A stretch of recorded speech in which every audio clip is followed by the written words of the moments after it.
In elements, compounds and mixture, we started with matter. What's the matter? Anything that occupies space and has some mass are called matter. Then we learned about composition of matter, atom, molecules. Then we started with the classification of matter. That is, matter is classified into two types, pure and impure substances. Other name for impure substances, mixture. Under pure substance, we have learned three types. They are elements, compounds. Then under impure, we have learned two types. They are homogeneous and heterogeneous. Now, we started with the elements. We have learned what's an element. Then, in today's class, we are going to learn about the symbols of elements. What does mean by the symbols of elements? The word symbols, what is the meaning of the word simple? What it indicates? For what we use symbols? To represent something, we use symbols. For example, addition. Addition, we won't write addition. What we will use? We use a plus symbol, right? Like that. For subtraction, we use minus symbol. For multiplication, we use multiplication symbol. For division, we use division symbol. Like that, these chemicals, especially these elements, has symbols. These elements are represented by using some symbols. Representation of symbols, what we are going to learn is how these elements are named or how symbols are assigned to these elements. Shall we move on to the topic how these elements are given symbols? How the symbols are given means, initially Antony Lavoisier, can you remember? In the first unit we have learned about Antony Lavoisier. What did he do for chemistry? Yeah, he introduced the nomenclature of elements. Nomenclature means what? Nomenclature means naming of elements. But what he did is, he classified. We know that we have 118 elements. Just what he did is, he classified these elements as gases, earth metals, metals and non-metals. What Antony Lavoisier did? He classified all these 118 elements into 4 groups. What are they? Gases, earth metals, metals and non-metals. Then, after some period, John Dalton, can you remember what he did? John Dalton proposed an atomic theory and he gave some names for elements. From his way of naming, we got some benefits. What are they means? He named or he gave symbols for every element or every atom. Then for compounds, actually compound you will learn in the next heading. What does mean by compound means? Consider hydrogen as an element, oxygen as an element. But when you consider H2O, water, it's a compound. So combination of elements contributes compounds. What he did is, he named all the elements as atoms and he gave formula for compounds also. This we were using this John Dalton's way of naming. After that, a man called Johannes Jacob Berzelius. This man, what he did is, he came with a new idea, and this idea of John Jacob Berzelius suppressed the idea of John Dalton. That is, the idea of this Berzelius seems better than the ideas of John Dalton. So, now the symbols, chemical symbols we are using for elements is being proposed by this Johannes Jacob Berzelius. What he did is, he gave or he represented all the elements using letters, a single letter or two letters like this. He gave symbols for elements. Clear about the history, and the symbols we are using now is being proposed by Johannes Jacob Berzelius. Okay? How this Johannes Jacob Berzelius gave symbols.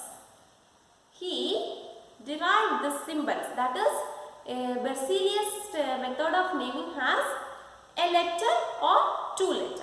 One letter or two letter for all 118 elements. How he named this? We can learn in 3 steps.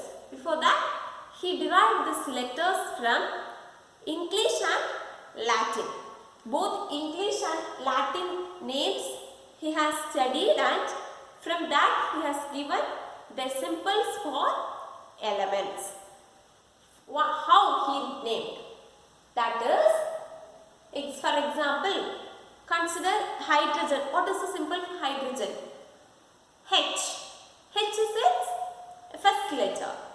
Then what is the symbol for carbon? C. It is its first letter. So, the first way is, he named some elements using first letter. For example, hydrogen, carbon, nitrogen, oxygen, phosphorus, sulfur and iodine. For elements like this, he named using first letter, and when he named using a single letter, he used capital letter for naming. See here, H for hydrogen, C for carbon, N for nitrogen, O for oxygen, P for phosphorus, S for sulfur and I for iodine. So, now he named some elements like this. Consider chlorine, carbon and chromium. These 3 are elements, but these 3 elements have same first letter, right? Chromium C, carbon C and chlorine C. Now what we can do? We can't name all these elements using the same letter. Now what we can do? What Berzelius did is, he gave 2 letters for such elements. For example, chromium, he named chromium as Cr. Then chlorine, Cl. And in case if we name the elements using 2 letters, what we should do is, we have to mention the first letter. That is, for example, chromium, Cr. In chromium, you have to write the first letter C as capital and the second letter should be small letter. See here, for example, you take all this. Helium He, magnesium Mg, aluminium Al, silicon Si, chlorine Cl, calcium Ca. All these elements has 2 letters. And look at this, the first letter should be capital and the second letter should be small letter. So what is the second method?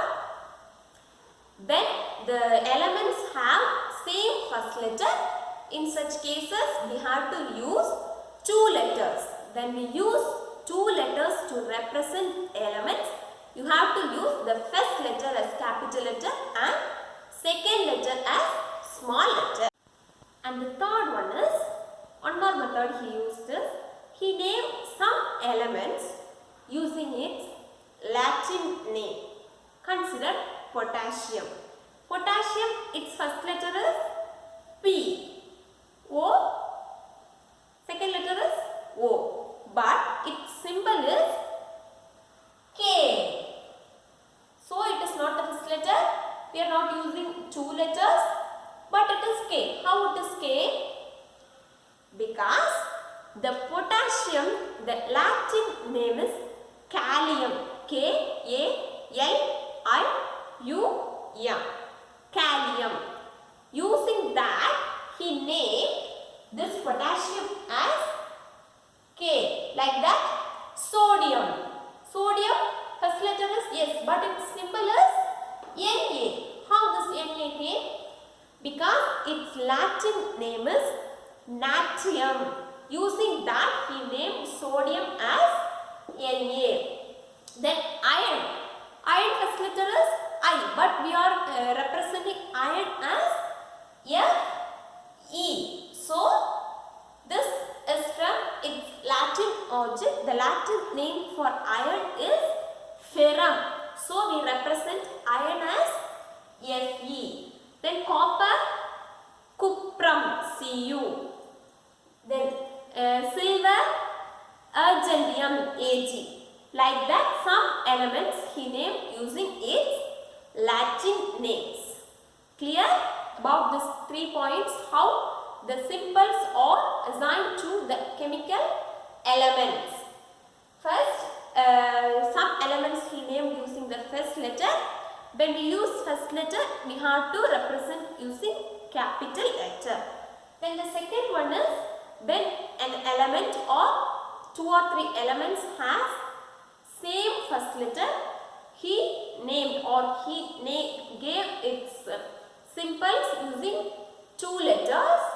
When you use 2 letters to represent, you have to use the first letter as capital letter and the second letter as small letter, and the last one is using Latin words. For example, sodium, Na, natrium. Sodium in Latin it is natrium, so he named as Na. Like that, he named, here it is Na sodium, K potassium, Fe ferrous, copper, argentium, Au is gold, then plumbum, stannum, etc. Clear about the representation of symbols. And now we have represented symbols. This 118 elements are arranged in a particular order. That is called, we know that, right? Have you ever heard this word periodic table? Actually, we have learned that the elements are classified into 4 types. What are they?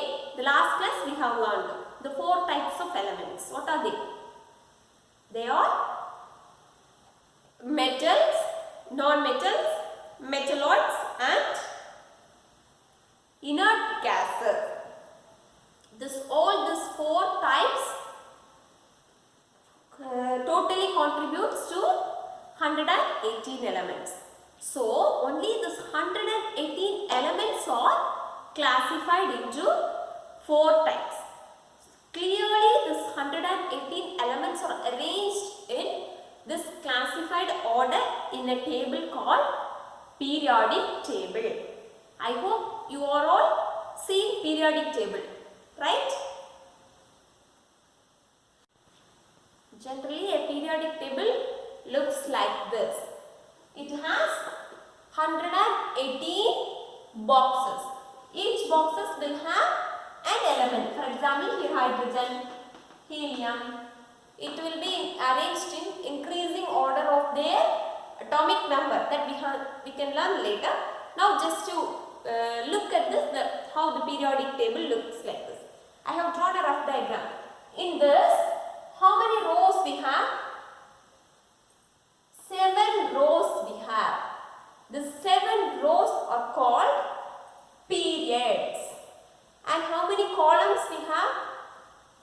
8 columns we have. It is called groups. So, periodic table has you should not say as row and column. It is periods and groups. And now we can see how these 4 types of elements are being placed or arranged in the periodic table. Just look at this. This is a periodic table. It is clearly given in your book. You can go through your book for this. In this, they have given in 4 colors. Can you see? When you take your book, you can see clearly. It is on page number 39.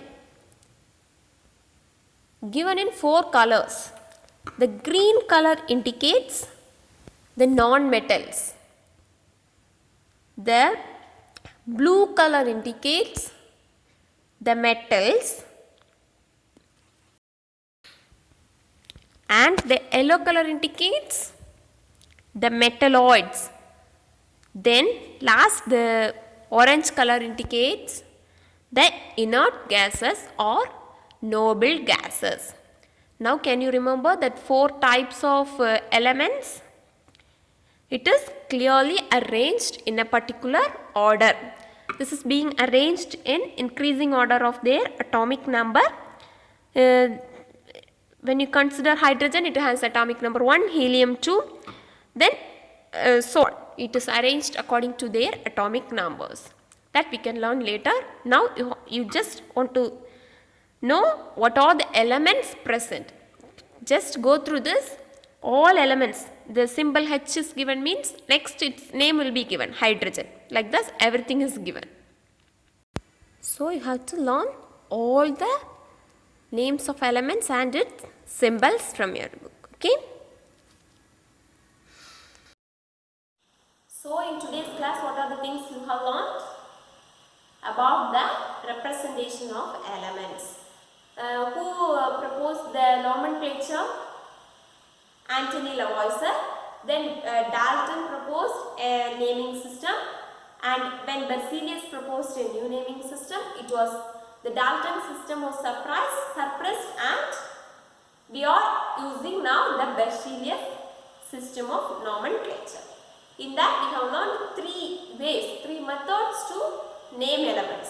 That using the first letter, and second one, when we have more than 1 element with the same first letter, we have to use 2 letters. Then the third type is using Latin words. Its Latin word we have to take and name according to that Latin word. Then you have learned about periodic table. Periodic table has periods and groups. Then in the book they have given examples for this naming using single letter, 2 letter and Latin words. You have to go through the book. Okay. Clear about today's class? And in tomorrow's class what we are going to learn? Or the next class what we are going to handle? So in the next class what we are going to do is we are going to learn about chemical formula of compounds, or how the compounds or chemical formula is used to name the elements. Okay, I hope you understood today's class, and we can meet in the next class. Thank you, students.